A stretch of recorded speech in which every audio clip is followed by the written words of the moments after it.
राजा रंजीत सिंह, शेरे पंजाब। एक तारीखी दास्तान। पूरा पंजाब सुबह का उजाला देख रहा था, जब रवि के किनारे हवा में हल्की सी ठंडक थी और दूर कहीं से नक्कारे की गूंज सुनाई देती थी। इस जमीन ने कर्णों तक जंग, अमन, तूफान और इनकलाब देखे थे, मगर उस वक्त कोई भी ये अंदाजा न लगा सकता था कि इस धरती पर एक ऐसा शेर पैदा होगा जो न सिर्फ पंजाब के अंधेरों को दूर करेगा, बल्कि उसे इतना मजबूत बना देगा कि दुश्मन उसका नाम सुनकर लरज उठेंगे। ये कहानी है राजा रंजीत सिंह, शेरे पंजाब की।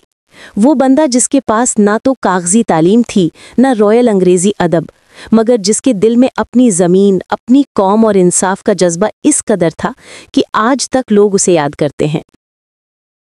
बचपन का शेर, छोटा रंजीत, बड़ा मुकद्दर। रंजीत सिंह 1780 में गुजरावाला के करीब एक जगह पैदा हुआ। वो अपने वालिद महान सिंह की फौज और जंगों के माहौल में बड़ा हुआ। जब दूसरे बच्चे मिट्टी में खेलते, रंजीत तलवार की चमक और घोड़ों की दौड़ को देखकर जवानी का ख्वाब बुन रहा होता। उसका चेहरा बचपन में चेचक की वजह से जख्मी हो गया था, इसलिए कई लोग उसे जलील करते, ये भी कभी सरदार बनेगा। ये अल्फाज उसके कानों में बारिश की बूंदों की तरह गिरते, ठंडी लेकिन दिल में आग लगा देती। मगर रंजीत सिंह एक अलग किस्म का बच्चा था। चेहरा चाहे जख्मों से भरा हो, दिल शेर का था। उसने बहुत जल्दी तलवार चलाना, तीर अंदाजी और जंग का तरीका सीख लिया। जब वो सिर्फ 12 साल का था, उसने अपने वालिद की मौत के बाद अपनी मिसल यानी फौजी ग्रुप की जिम्मेदारी संभाल ली।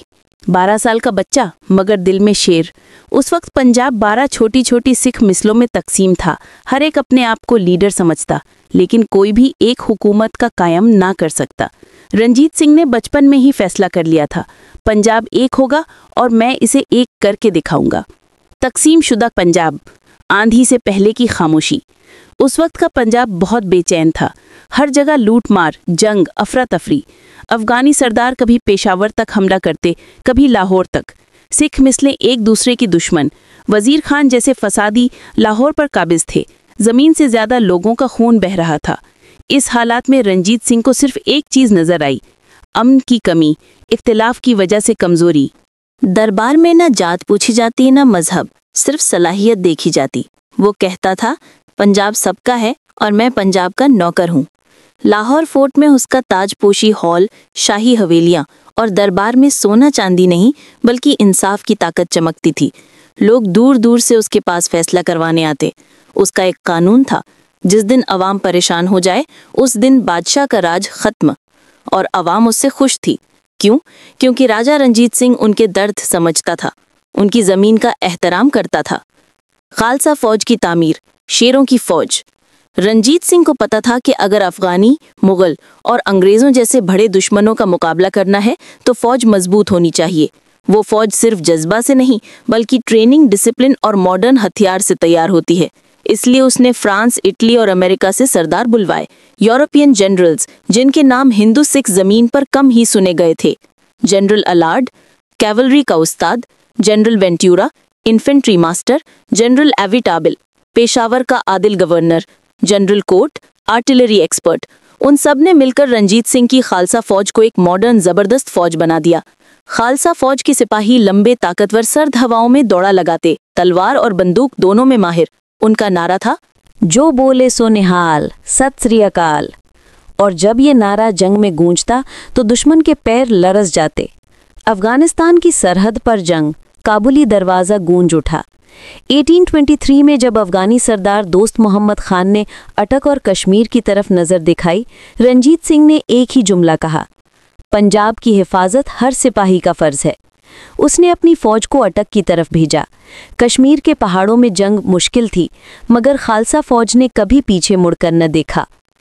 पेशावर जैसा किला अफगानी सरदारों के हाथ में काफ़ी अरसे से था, मगर 1834 में रंजीत सिंह ने उसे फतेह करके अफगानिस्तान के रास्तों को बंद कर दिया। उस वक्त के मुसाफिर लिखते हैं, शेरे पंजाब की सरदारी ने काबुल तक को हिला दिया।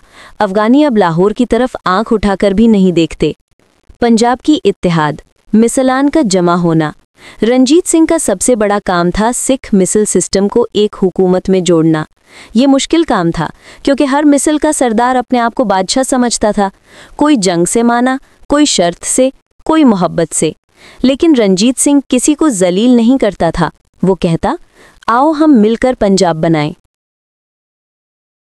उन सरदारों को दरबार में इज्जत मिलती, बदले में वो उसकी वफादारी करते। इसीलिए उसने बिना लहू बहाए पंजाब को एक रियासत में तब्दील किया। फतेह मुल्तान, गर्मी की आजमाइश।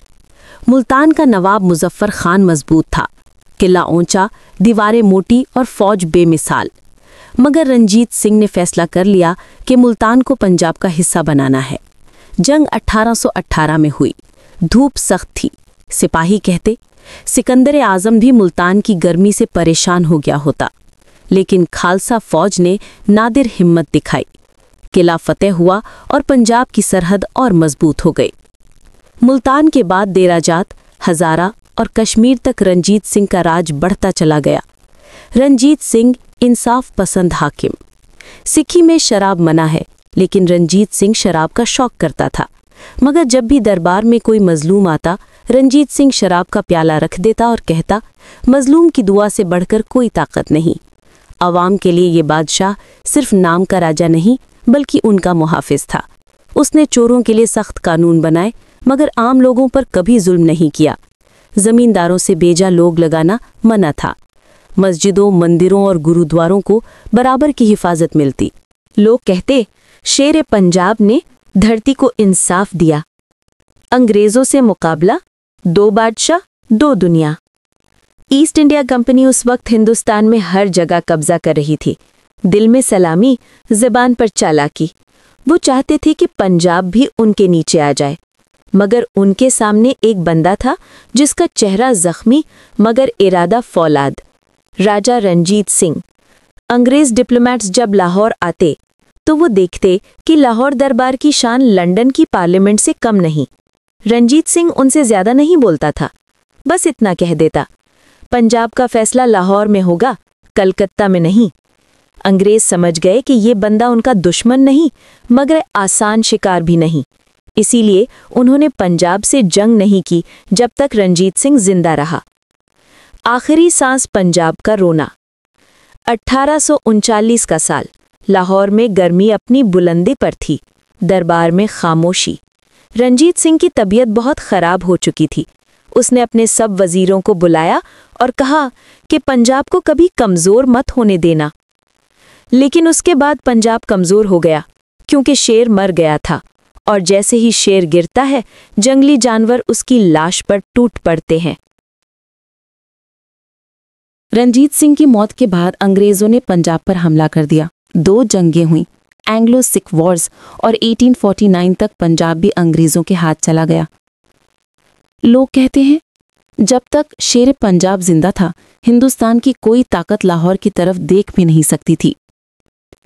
विरासत, शेर का नाम जिंदा है। रंजीत सिंह के बाद फौज, दरबार और अवाम ने बहुत कोशिश की, मगर एक ऐसी शख्सियत दोबारा पैदा न हो सकी। आज भी लाहौर फोर्ट, समाधि और जंग खेत उसके नाम से गूंज उठते हैं। हर पंजाबी जब उसका नाम लेता है तो गर्व होता है। रंजीत सिंह, पंजाब दा शेर। उसने सिख मिसले एक की, लाहौर को आज़ाद कराया, खालसा फौज को दुनिया की मजबूत फौजों में शामिल किया, मुल्तान, पेशावर, कश्मीर, हजारा सब फतह किया, अंग्रेज़ों को रोक कर रखा, अवाम को अमन और इंसाफ दिया। उसकी हुकूमत को सुनहरी दौर कहते हैं, the golden age of Punjab. नतीजा, शेर पंजाब का पैगाम। राजा रंजीत सिंह की कहानी सिर्फ जंगों और फतहों की कहानी नहीं, ये एक मिसाल है। एक बंदा अगर इरादा सच्चा हो तो पूरी दुनिया को बदल सकता है। वो ना अंग्रेजी जानता, ना शाही स्कूल में पढ़ा, ना मॉडर्न टेक्नोलॉजी उसके पास थी। उसके पास सिर्फ हिम्मत, इंसाफ, वफादारी और अपनी ज़मीन से मोहब्बत। और इन 4 चीज़ों ने उसे दुनिया का मशहूर बादशाह बना दिया।